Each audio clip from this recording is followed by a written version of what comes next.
Today we're going to learn about credit management, and we have Lori Higgins. She's the Business Development Coordinator with Mobile Credit Union. So welcome her.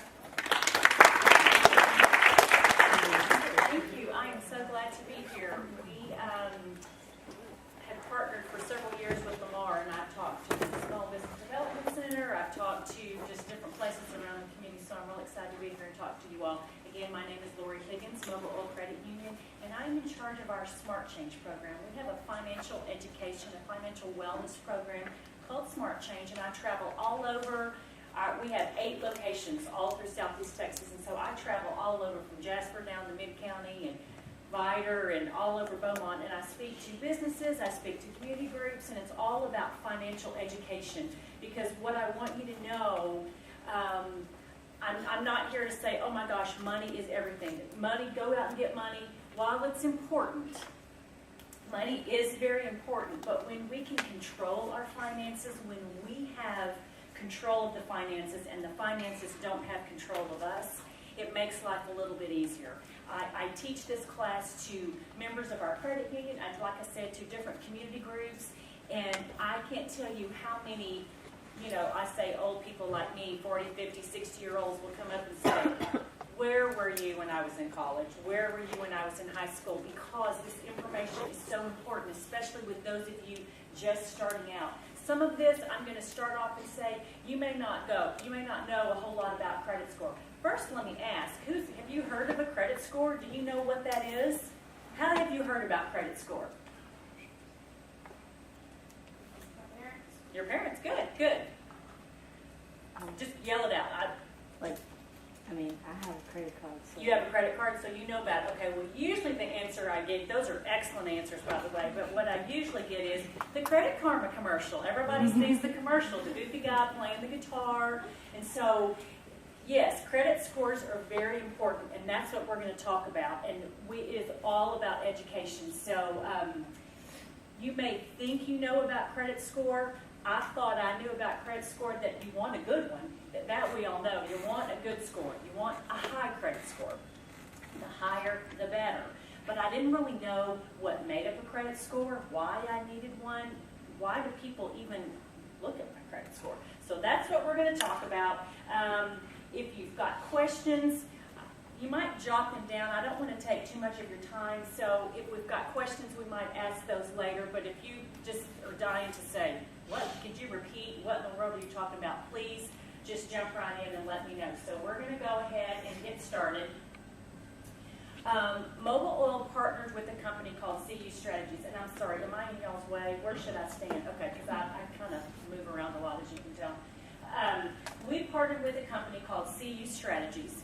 And she developed and trained us how to do CSX, which is a credit score analysis. It's something that we offer completely free to anyone in the community. It's what this little flyer is that you have there. It's completely free to anyone that would like to come in and have it done. And what we look for is we look for 3 things. We're looking for a way to help raise your score. We're looking for a way to help eliminate high interest credit card balances. And we want to help you lower your monthly payments. And so this is something that our loan officers, we call them FSRs at the credit union, you come in and you sit down with them and they look at your credit report and they look for ways to do these things. We look to see if there's ways we can save you money and just educate you on your credit score. And you will walk out with a 60-day plan and you'll walk out with a 12-month plan. So that's what we got started about 4 or 5 years ago, and it was such a success that we developed our program, we developed our seminars based on that CSA.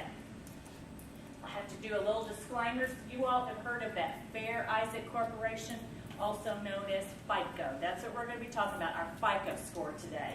And it's the scoring model that the major credit bureaus use to calculate your credit worthiness, calculate your credit score.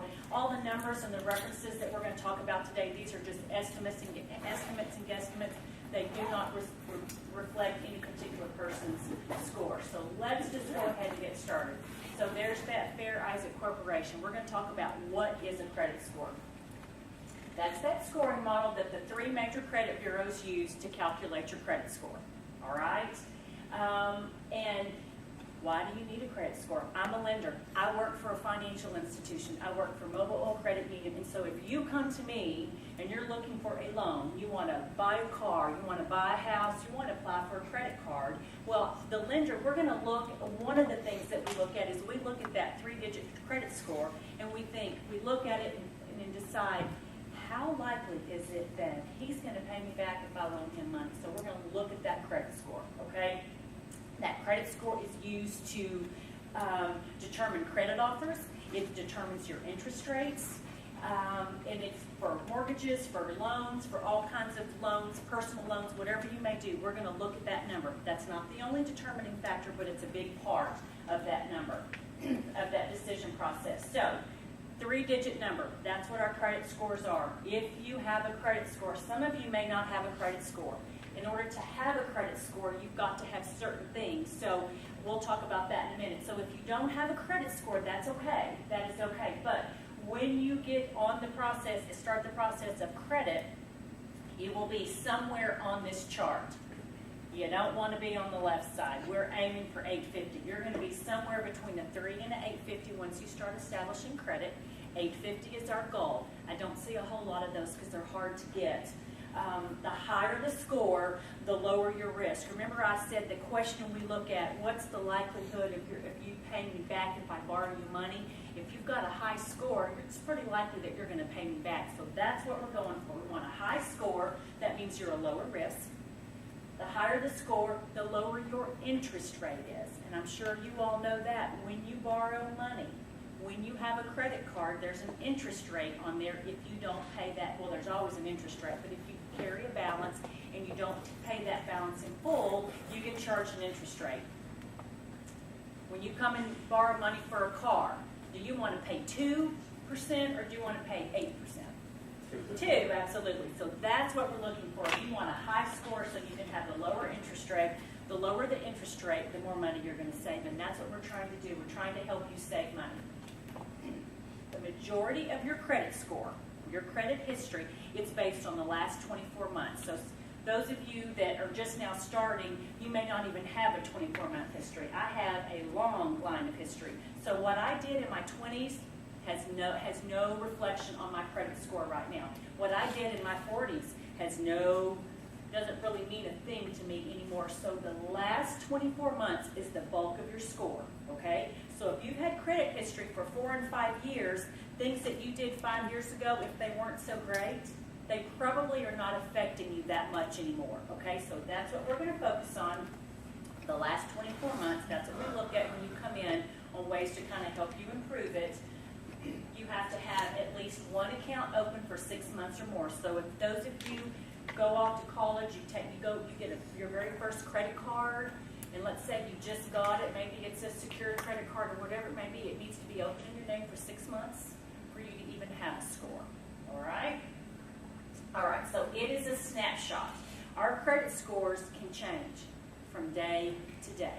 And if any of you have ever pulled, we have 3 credit bureaus out there, so you're going to get 3 credit scores if you were to ever pull your credit.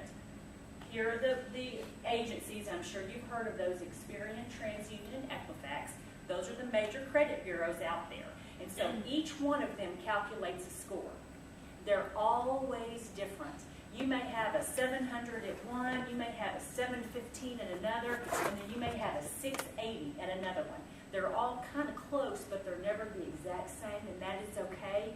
If you should pull all 3, don't panic, don't worry.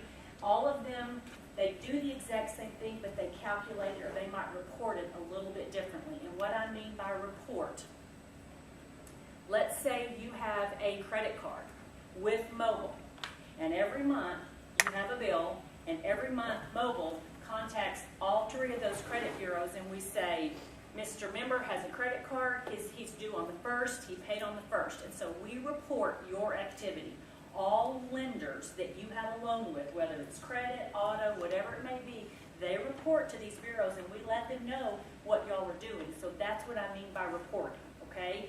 So in order to have activities, so people know what your credit history is, what your credit score is, there needs to be some reporting.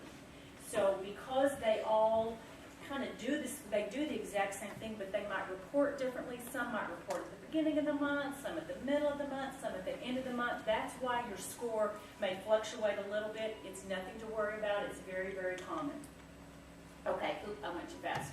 All right, so we're going to talk, there are 5 parts. That's all that your credit score is made of, 5 parts, and we're going to talk about that in a minute, but I do want to show you some things that are not considered in a credit score, okay? Some of these things do come into play in a lending process, but this is not part of your credit score, and I didn't realize this. I thought it mattered how much money I made, but it does not. You can make $20,000 a year, or you can make $150,000 a year, and you could have a higher credit score making $20,000 a year. It depends on how you manage your credit. So it does not matter how much money you make. It doesn't matter where you work, how long you've worked there, where you live. Any of these things are not part of your credit score. Some of this applies to credit history, but not necessarily the credit score. Just wanted to kind of get that cleared up.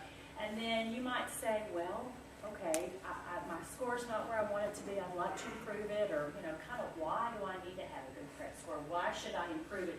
These are some of the things out here that you may not be aware of that affect you. Of course, we talked about lower interest rates. You definitely want to have a lower interest rate when you borrow, because that's going to save you money.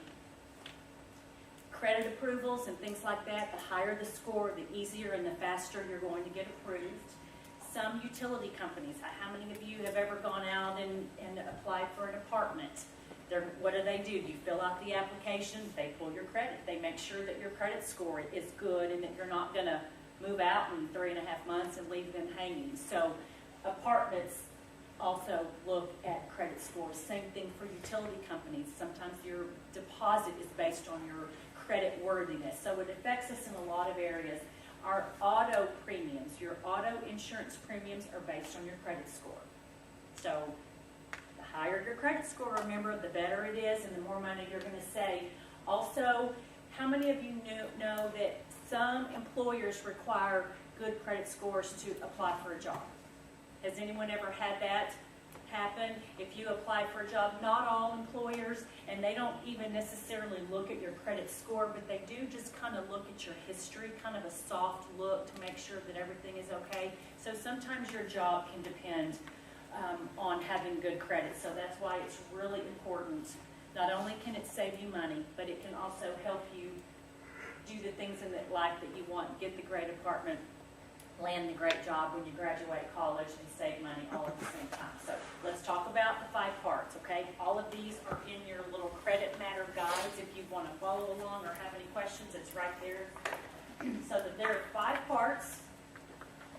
35% of your score is payment history. 30% of your score is capacity. We're going to talk about that. So if you take nothing else away today, over half of your score is based on how do you pay your bills and how much do you owe on credit cards. That's what our capacity is. So keep those 2 things in mind.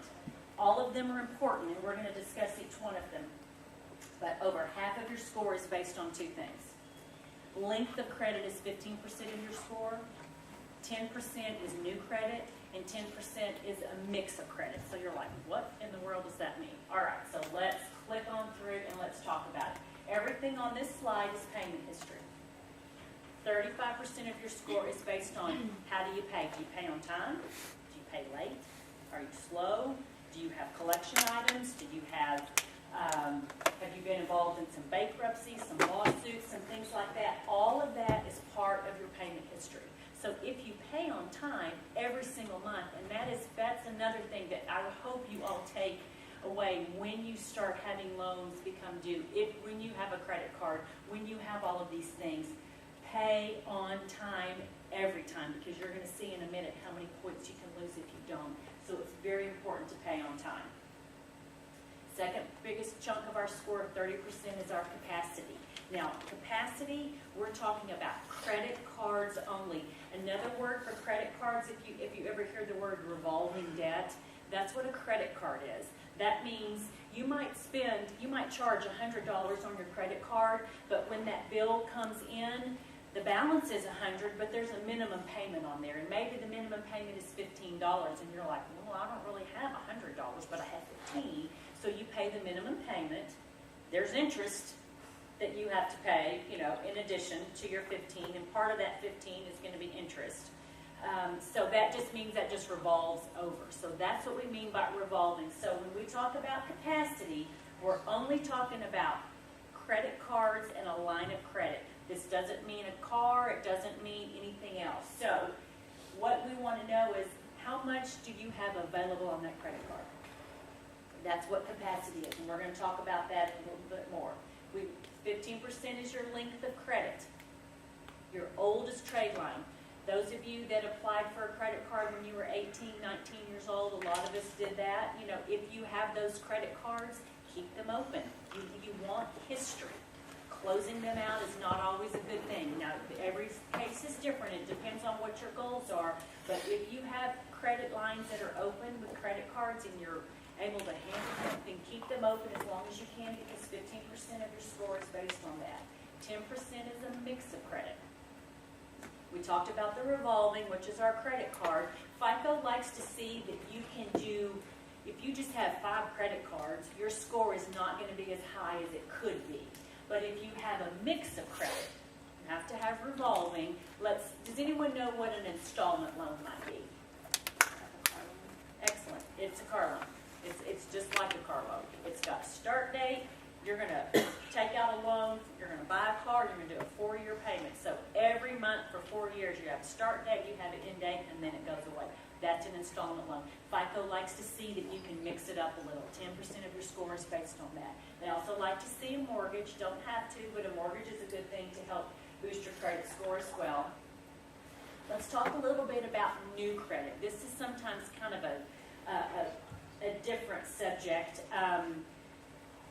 10% of your score is new credit. FICO likes to see that you can open up new credit within reason. Okay, within reason. Every time, let me just give you an example. Okay, let me say this first, I'm sorry. Every time you open up a new line of credit, and remember that could be a credit card, that could be an auto loan, that could be a student loan, that could be a mortgage, whatever it may be, a personal loan, you are going to go in to apply for a loan, and you're going to have what we call a hard pull. We're going to pull your credit to check and make sure. Remember, we're going to look at it and say, how likely is it that they're going to pay me back? We're going to do what's called a hard pull, and that costs you 5 points. Every time you have your credit pulled by a lender, you lose 5 points. If that trade line is open, the car loan, the credit card, the personal loan, whatever if it's open, you lose additional 10 points. So every time you open up a new trade line, you lose 15 points. But just for 12 months. You get those back to the date in 12 months. Let me give you an example and just see if this has happened to any of you. How many have been at the mall? You walk in to Buckle. You found all these cute clothes. You're walking around. You go up to the counter and you put them on there, and the little person behind the desk says, how would you like to save 15% on that purchase? And you're like, yeah, I want to save 15%. So what do? Get your name, they get your social, they're putting all your information in there. What are they doing? You're excellent. You're applying for a credit card, and they're pulling your credit. That right there costs you 5 points. Okay? Now, if they keep on going, things are looking good, then they might say, congratulations, you're going to get a credit card in the mail. Out you go. You have all your clothes, and you're like, that's correct. That's correct. So then you walk down to Old Navy. Catch your clothes up there, put them on the counter. How would you like to save 15% today on that purchase? Oh my gosh, everybody is so nice. Yes, I want to save 15%. So do the exact same thing. Congratulations, you're going to get a credit card in the mail. Okay, so what just happened? More like 30. That was 2 credit cards. They did a hard pull because they asked you, would you like to save money? They may or may not say you're applying for a credit card, but that's what you're doing. So each time you do that, that's 5. And if both of those credit cards are open, that's additional 10. So that afternoon of shopping, that probably took you 30 minutes, maybe an hour. You lost 30 points. Now, that's not necessarily a bad thing if that's what your goal was. If you needed to start credit history, if you wanted those credit cards and you're responsible and you can handle them, that's not necessarily a bad thing. You just need to know that you lost 30 whole points for 12 whole months. All right? So I just want y'all to know that. I was at LIT a couple of months ago, and one of the guys in my class raised his hand, and he was like, "Why didn't I talk to you 2 weeks ago?" He opened up 3 credit cards in one afternoon. So he lost 45 points. Now, you may not be buying a car, you may not be buying a house and need to apply for some loans or things like that. So, 45 points may not be a huge deal to you. That's a lot of points to me. But, if you're not going to be doing anything for a year, just so you know what's going on, but what if you graduate in May? You're seniors, you're ready to get out of college, and I used to have let's say I used to have a 650, which is not terrible, but, I had a 650, and I graduate in May, and I'm going to apply for my job. What's my credit? If I did all this in January, what's my credit score going to be now? It's going to be about a 6. That's not that great. So I'm better than a 600, but because I didn't know what I was doing and I opened up 3 credit cards to save $20 that I probably am not paying off in full, so the interest rate is way higher than a credit card. That's just what I want y'all to just keep in mind. Now you've got those credit cards in your name, you won't get those points back until next January in 2017. Okay, so just be mindful. Yes, ma'am. So does that happen every time your credit is? Every time you have a hard pull. Yes, a hard pull. We're going to talk about that in just a minute. Every time you have a hard pull. That goes right into this right here. Every hard pull is 5 points. Okay? If I went to 5 stores, now let me just back this up.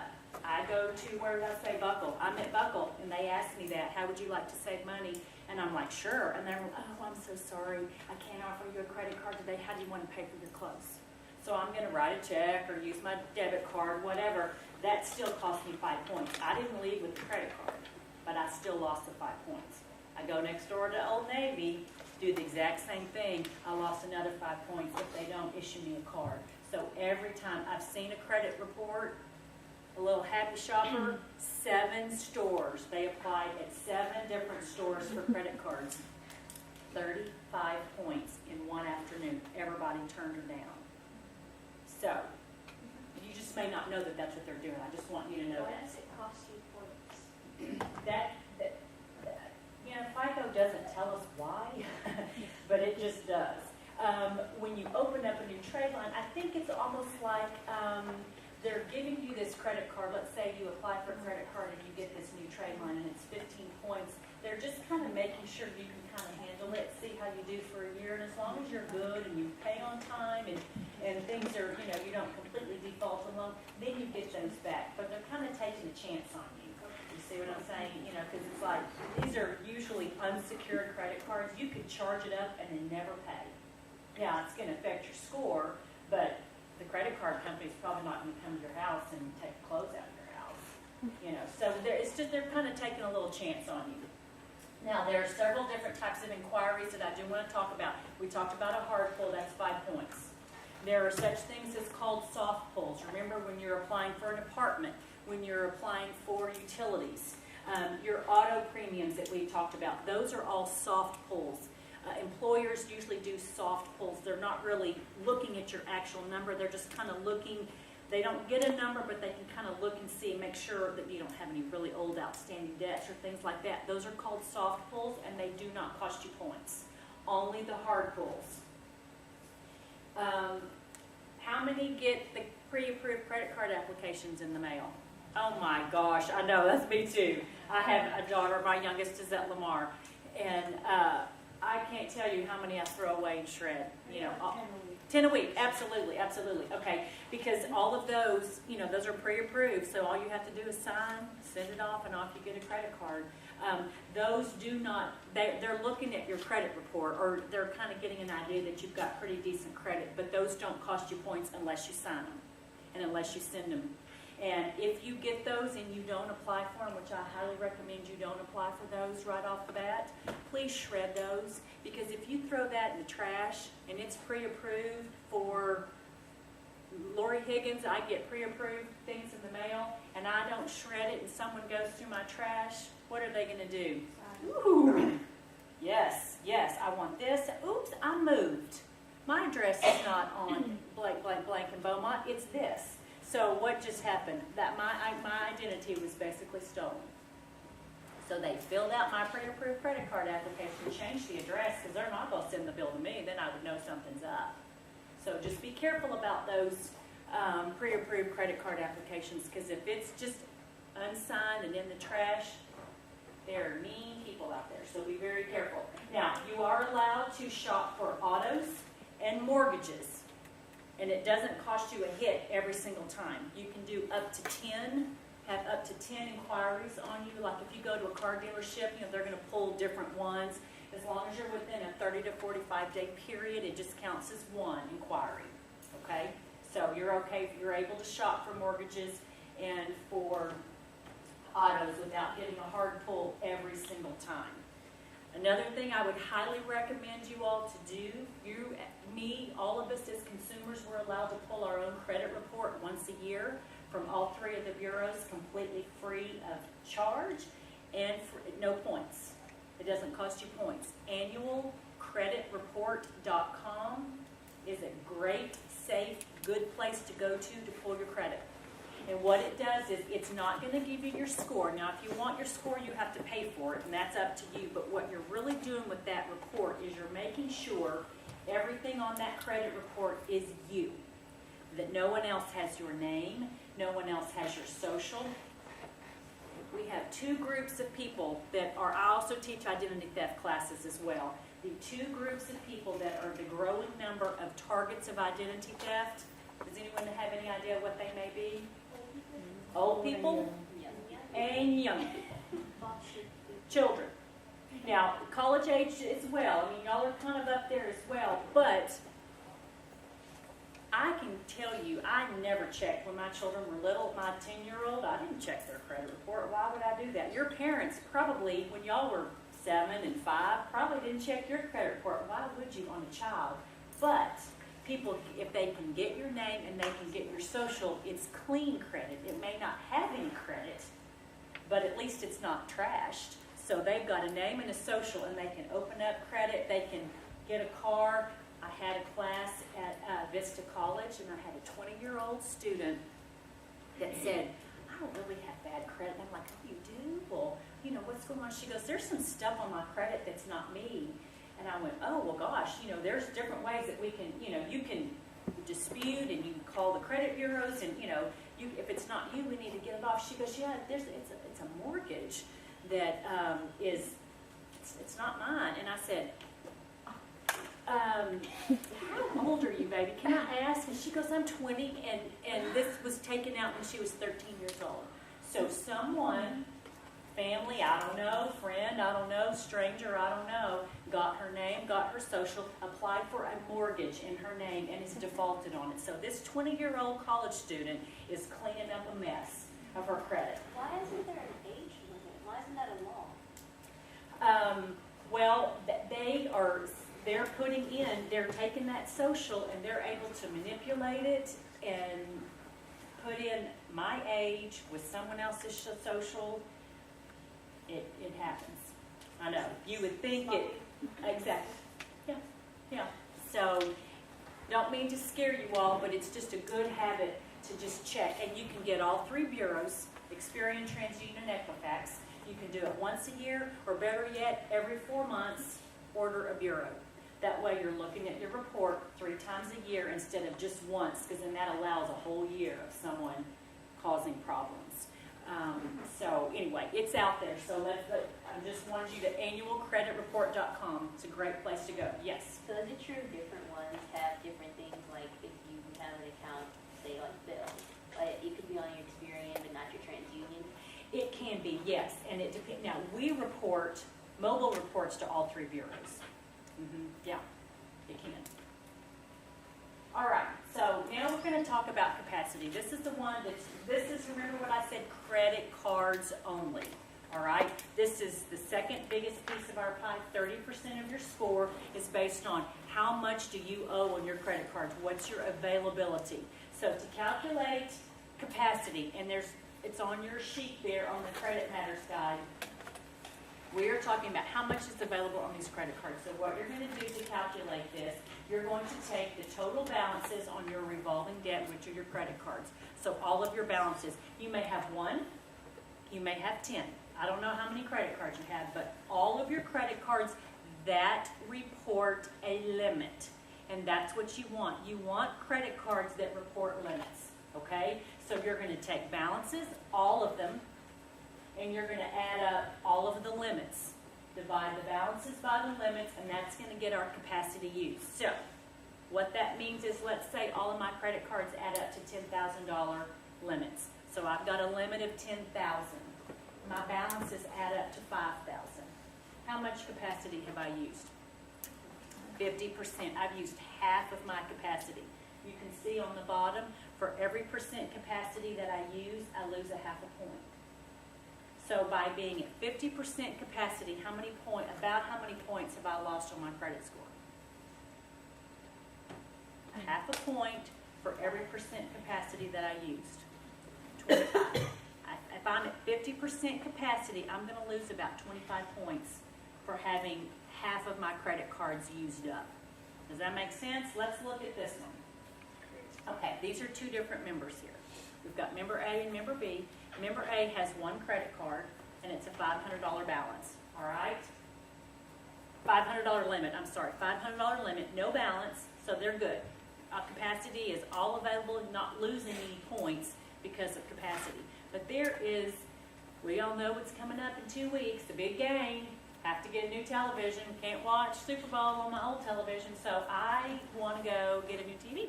Off I go to Best Buy, I pull out my credit card, I'm like, I have $500, so I swipe my credit card, get that new television, go home, ready to watch the game.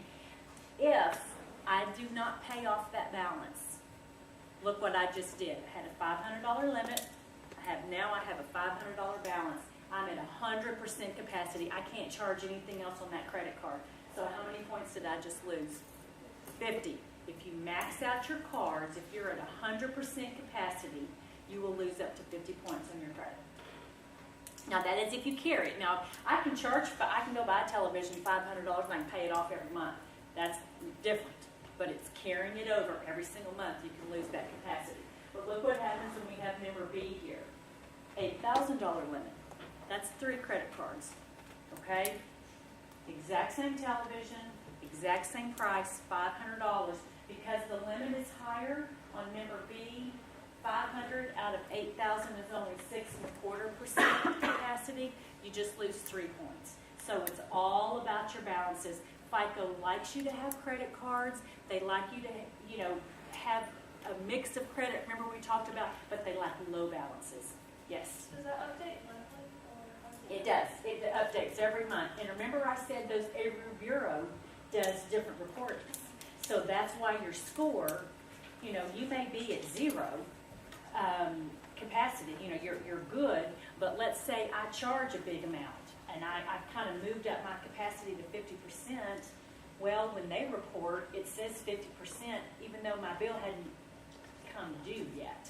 So when I pay it, then I get it back down to 0, but they have to report me at 50% capacity, or if my score was pulled that particular day. You see what I'm saying? So it fluctuates. What if you just pay the minimum amount every month, and so it's like, so much capacity used every month? Is it 3 points deducted every month as long as you keep a balance? No, it's just whatever that capacity is for that day. You see what I'm saying?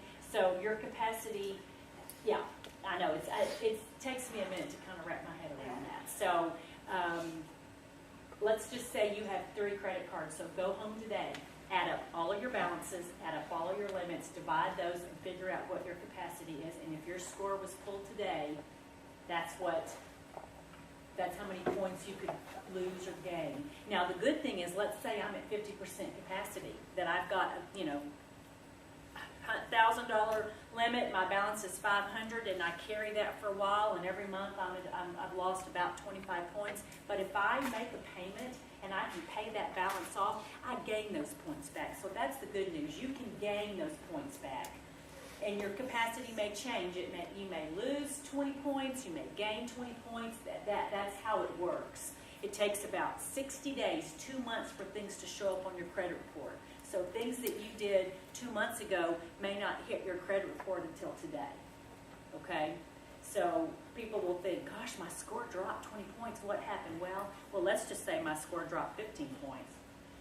Pretty much I can look back and went, oh yeah, I went to Buckland and I got a credit card 60 days ago, so that's why my score is 15 points lower. So it's just always a moving target. Always a moving target. Okay, so now do you understand about capacity? It's all about those limits and those balances across the board. Okay, payment history. What did I say? The number one thing, pay on time, every time. And on time is 2 days early. If you can get in the habit of paying your bills early, on time, every single time, you will keep points. You can see how many you lose. If you were reported as a 30-day late, you will lose 60 points. That's a lot. 60. And if you just don't have the money or forget or whatever, and that 30-day goes 60 days late, that's an additional 15 points. And you can see what happens 90 days, an additional 15 points. I met someone, she's in her 30s when she was in college, applied for a credit card, didn't really know what she was doing. They were having the little fair out there and just wanted some free pizza and signed the dotted line and got a credit card. Didn't realize what she was doing, and so she went shopping. Well, she put too much on her credit card, and when her bill came in, she went, oh, I don't have that money, so she just didn't pay it. And these were her exact words. I mean, this is someone I met here, but these are her exact words. She went, you know, I didn't pay the bill and nothing happened. So I just didn't think anything about it. I guess they don't care. The next month came, that bill came in, she still didn't have the money. She didn't pay it. She goes, nothing happened. So she completely ignored that. So she is now, 10 years later, trying to clean up her mess because no one told her. She just went, no one said anything. I didn't know I really had to pay it. And I'm like, well, yeah, you kind of do. So anyway, there's a lot of people that just don't understand. So you can see the points, how many you lose. Look at the parentheses. That's my hope. That's the good part. If you've got some late payments and you can bring them current, you do get points back. So if you've got a 30-day late and you've lost 60 points, if you can bring those current, you get 40 back. If you bring that 60-day late, you can get 50 points back. So you do get those back, but it takes 2 years to get those additional 20% of your points back. So FICO will reward you, but they're still kind of, you know, holding on some because you weren't faithful in the beginning to pay it anyway. So those are just some of the points there. Other things, we've already talked about this, the capacity hurts your score. If you're at 100% capacity used, you could lose up to 50 points. Okay, you can't lose more than, you know, you can't be more than 100% used, so you can't lose more than 50 points. But maxed out credit cards with little to no capacity, you're going to take a hit on your score. Remember, that's 30% of your score. We talked about the length of the trade lines. By closing those out, you can lose points. A lot of people say, I just don't want these credit cards anymore. They make me nervous. I don't want them. And I'm like, that's okay. If that's your goal and you don't want them, and if they're going to cause you, you know, to stumble and overspend, that's okay if you close them out. But do remember, it will hurt your score. And not only the 15% because of the history, but what about that capacity? If that credit card reported a limit, okay, your limit is here, your balances are here, you're really doing pretty good, but if that credit card gets closed out either by you or by the credit card company because you haven't used it in a long time, what does that do? That lowers your limit. So see, now my capacity is out of whack again. My capacity was good, so you want those higher limits or basically, I shouldn't say that. You do want the high limits, but you really want to keep your balances low. So people will say, just close out your credit cards, it won't affect your score, and that's not really the case. It can affect your score, yes. So do authorized users, does it matter like capacity and does it affect their credit reports and all that? Not authorized users, because that credit card is, now that might help that authorized user establish a little bit of credit history, but it doesn't help your score. I mean, it'll help your score, but it doesn't, it's not really in your name. Now, joint, sometimes you might have a joint application, or like if some of you, maybe your parents have co-signed a car loan for you because you couldn't get a car loan in your name based because you're either a student or you just don't have the income to support that. Parents sometimes, or different people will co-sign a loan. And that's entire, however you want to do that. But when you co-sign a loan, let's say I do that for my daughter. She needs a new car and she's in college, but I want to help her start establishing her credit, so I co-sign for her. The deal is, you're going to make these payments every single month. I'm not making them, you're making them. Okay. Well, what happens if she doesn't make them? It's on me. So be careful about that. And so if you ask a parent to co-sign a loan for you and they say absolutely not, which was my answer, it's not because we don't love you or really trust you, but it can affect our credit score as well. So a lot of people do it. It's not a bad thing. You just need to know. If someone was to ask you, you graduate, you've got a job, you've got good credit, and your friend needs to get a car and they can't quite get it, their parents told them no, and they come ask you to co-sign a loan, I hope you're going to say no to that. Please say no to that. But it happens every day. It happens every day, so just be leery. Co-sign, your name's on the hook, both of you, okay? But authorized users, that might just show that lender that they're, they can handle some things, but it doesn't really affect your score. Okay, and we've already talked about the new credit, the 15 points that you lose if you open up a new trade line. But those come back, the 15 points do come back. So what is a good credit score? 700 and above is considered good in the eyes of most lenders. So if you're 700 and above, that's considered pretty good. Remember, our highest is 850. So if you're 700 and above, that's good. If you're between 600 and 700, you're just a little bit more of a moderate risk.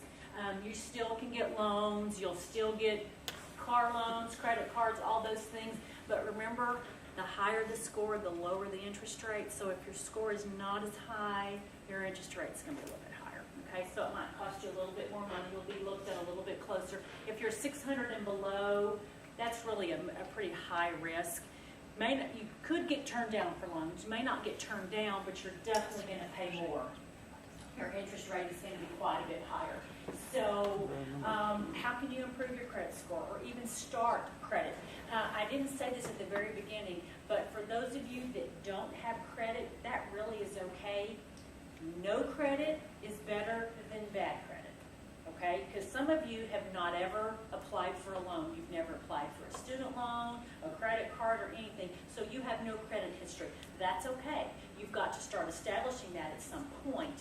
But if you don't have any credit, that's not a bad thing, okay? That's not a bad thing. So what we recommend to people that are trying to establish credit, or for those that have maybe already done damage to their credit and they need to repair it and kind of restore it a little bit, we recommend a secured credit card, because sometimes you can't apply, you are not approved for a credit card because you either don't have a job or you don't make enough money or maybe your credit score is not that great. So we offer, and most financial institutions do this as well, what's called a secured credit card. And so you would come in and you would have a savings account, and let's say you want a $500 credit card. Well, we would take that $500 and just make it unavailable for you. We secure that credit card, and then we issue you a credit card. So now you've got credit in your name. You can start using that card very responsibly, and it's secured by that $500. That does not pay your bill. You have to pay your bill. And so what we do, this is what we did for our daughter. She did a $500 credit card in her name.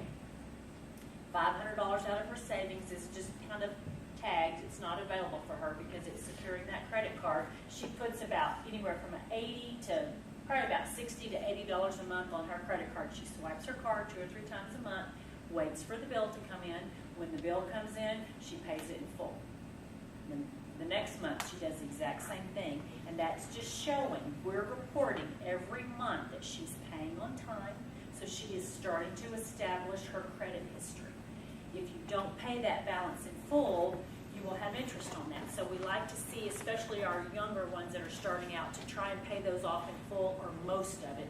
Keep your balances low because that'll affect your capacity. So we spend from the savings account or from the checking account, in this case, from the savings? It would be in a savings account, yes. And that just sits there. And then at some point over time, if we can, you can have that change to an unsecured card. You can do that. But those that are just starting out, we do the secured card. And it's really safe for you and it's safe for us as well. So no one is getting stuck with a bunch of money, lost money, I guess. And then, if you weren't able to pay for it, then that's what that money would be used, yes. So what happens to the $500? Do you get that? Oh, yeah. I mean, it's your money. It's just securing that credit card. That's just in case you just freak out and you don't pay your bill. Well, then we're going to take that savings and we're going to take that money and pay off the debt. That's what that's for. But over time, it's like a training credit card. That's good. Yeah, it is. Yeah, the little training wheels. Training wheels on your credit card. That's what it But is. whenever you stop, whenever you cancel it, is it penalized? No, you won't really cancel it. That'll just be changed to an unsecured credit card. And after time, you could request. Let's say you've got a steady job and you've got good income to support that, and you could, after 6 months or so, you could just request it to be unsecured, and then those funds would be available. Okay? Yes. Student loans, the only way they really affect your credit score is if you default on them. Because you have loans now, but they're in deferment. You're not paying them because you're still in school. So when you graduate, you've got about 6 months before the bills come in. That's when you want to remember what's our number one thing?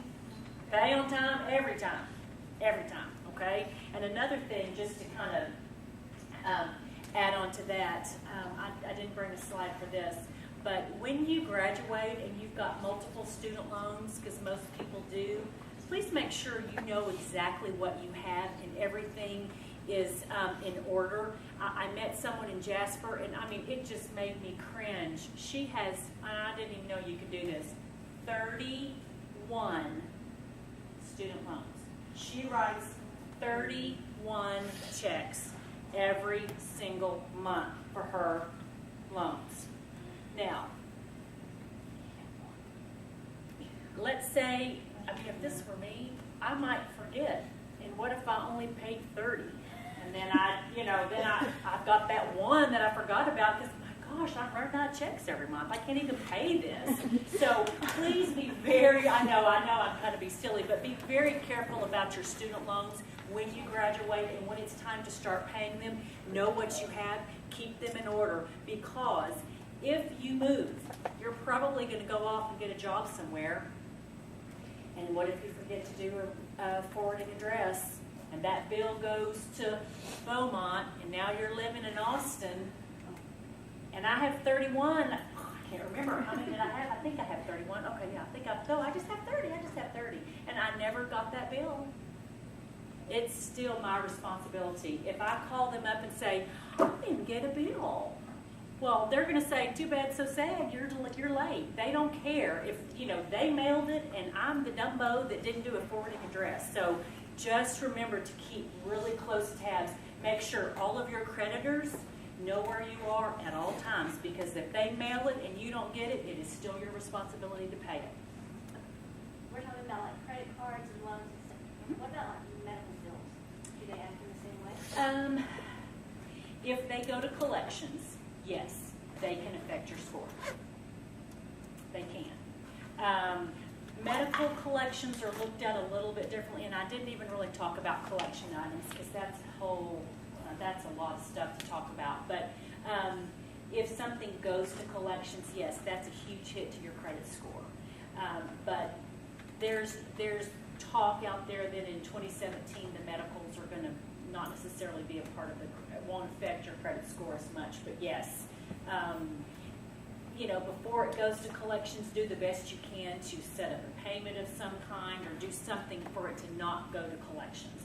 Because, and another thing about collections, if those of you that you may know someone or you may have a collection item and you've got, you know, the collection people are calling and you get letters in the mail and they're calling and you owe this bill and all of a sudden they stop and you're like, okay, they went away. 2 years, they went away. No one's called me. 3 years, I'm okay. If you have 7 years of zero, and I mean 7 full years of zero activity, that collection item can be removed from your credit report, but it has to be 7 full years of zero activity. But okay, here I'm going, 2, 3 years, 4 years, no one's called me. I forgot all about it. 5 years. All of a sudden I get a letter in the mail. All of a sudden I'm getting calls again. So what has happened? No. Somebody sold your credit line. Ding, ding, ding, ding, ding. There are people that make money on debt. They buy up old cell phone bills. They buy up old medical bills. They buy up old whatever, and that restarts that clock. So you went, remember what I said, the bulk of your score is 24 months? Okay, we're now at 3 and 4 years, so it's not really affecting me that much anymore. But they've sold it, they're making it, they ding me again, and I lose another big chunk of points. So don't let it go to collections. I'm just curious, if it goes to collection, is that like an immediate hit, or like, you know, if they call you the first day they get it, you deal with it, does it still like affect your credit report? Yes, it does. If it goes to a collection item, it does. And the bulk of the points, like a huge part, is going to come off right then. So if you have a recent collection item, like within a year or maybe 2, definitely within a year, we recommend you pay it then, because you've already lost the points. You might as well just take all the bleeding right now and then you can stop it. But those collection items that are 4 and 5 and 6 years old,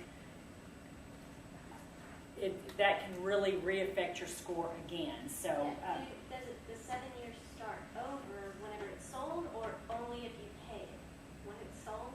Oh, that sucks. yeah, it does, because then they just, and so you may think my score's never getting better, it's never getting better. Well, it's probably because there's some collection items on So there. can you stop that somehow?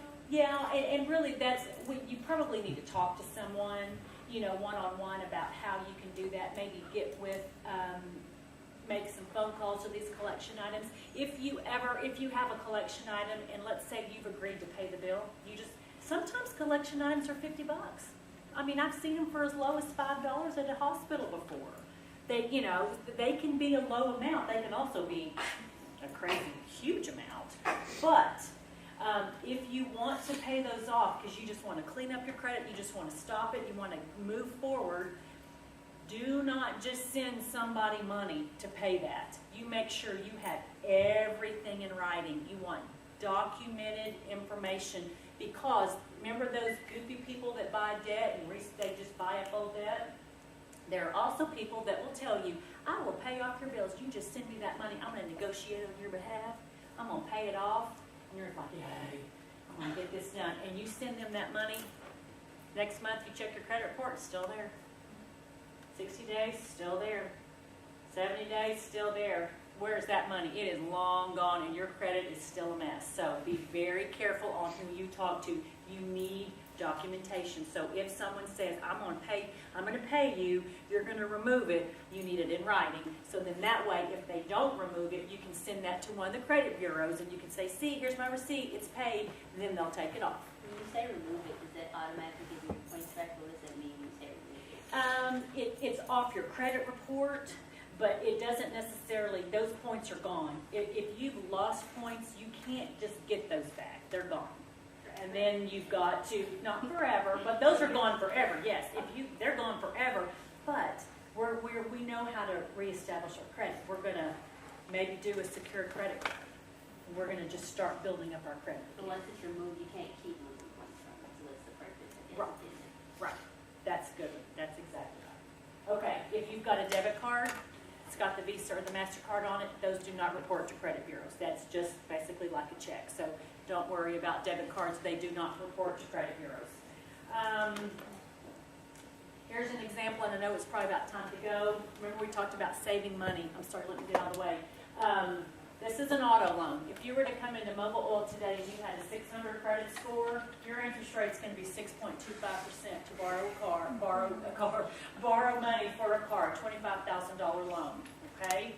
But because you attended this class, and when you get out of school and you're going to have a 700 or above because you listened and you didn't overspend and you didn't open up all those crazy credit cards, and you're going to graduate with the 700, and you're going to come to Mobile because I've got a new job, I'm ready to get a new car and head off into the world. If you're a 700, you're only going to have to pay 2.75. And what I like is look at the difference, 417 or 377. The bigger number for me is the green box. If you just have 700 points higher on your credit score, you can save $2,896.56 on that loan. That's one car. So remember I said we can save thousands over the lifetime?